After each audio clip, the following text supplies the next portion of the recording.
bit different than anything we've done before. My special guest this evening is William Cooper, and if you've been watching the show, you know that William has been with me twice before, and the response has been so overwhelming.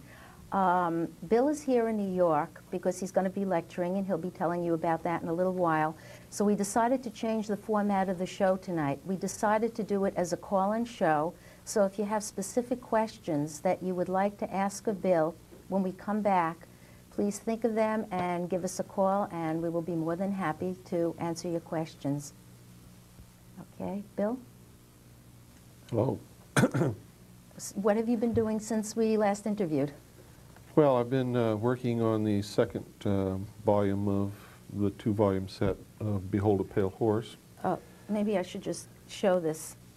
Last time we interviewed Bill, he was showing, he was first putting out his book, Behold a Pale Horse. Volume 2 follows it directly? Well, when it's finished, I'm in the process of still writing it and compiling the information. Also, I've just completed a dream, really. I'm on radio now, have my own show. Monday, Tuesday, and Wednesday nights from 9 to 10 p.m. Central Time on satellite. Anybody with a dish can download it. Any radio station with a dish can download it and anywhere in the world. In the world, and play it on their on their own airtime, and there's no charge to them whatsoever. And I'm doing this to try to educate the American people. It's on SpaceNet 2, Channel 7, 7.5 audio for those who have satellite dishes, and the first show will air on May 4th, Monday, May 4th. That's just a week away? Yes. So is it a call-in show, or it's, you know, no, talk show? It's not going to be a call-in show for a while. It's going to be an educational program. Okay, now why did you come to New York this time? Well, number one, you invited me. Okay. Number two, well, there's been a lot of people from the northeast coast who wanted me to come and talk. And I have an awful lot of research material that needs to be delivered to the people here. And that's what I'll be doing Sunday.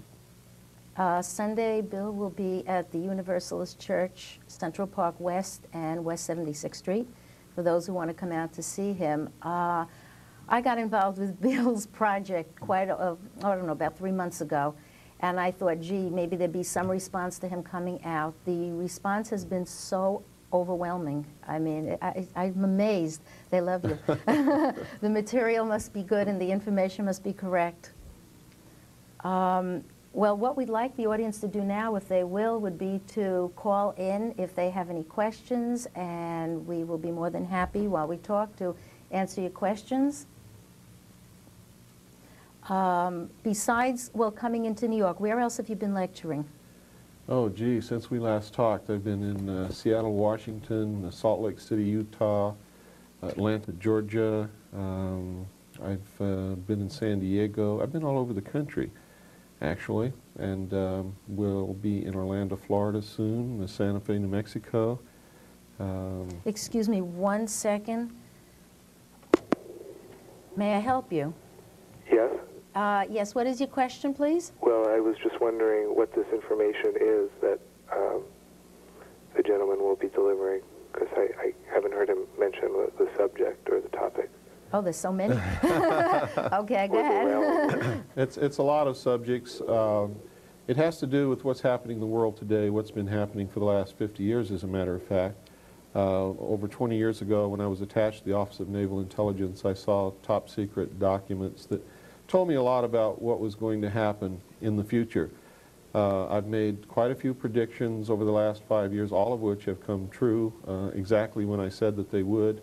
I'm the only one in the United States, and even the world, as a matter of fact, who has a 100% accuracy rate on predicting future world events. I talk about the New World Order, what it really is, and not what Mr. Bush wants us to believe that it's going to be.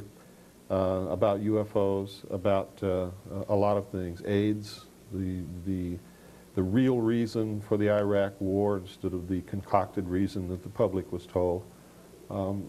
It's an awful lot of information that's going to be delivered in a short period of time, and I would recommend that everybody bring a notebook and a good pencil and pen because you're going to want to write a lot of things down. Well, that sounds great. This is Sunday? Sunday, yes. This Sunday, 3 o'clock at the Universalist Church.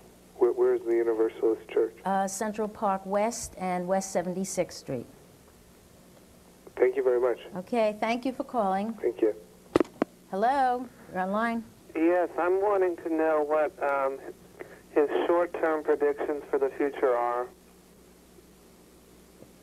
Short term, like what, next week? How about the election coming up? The election coming up, well, is very simple.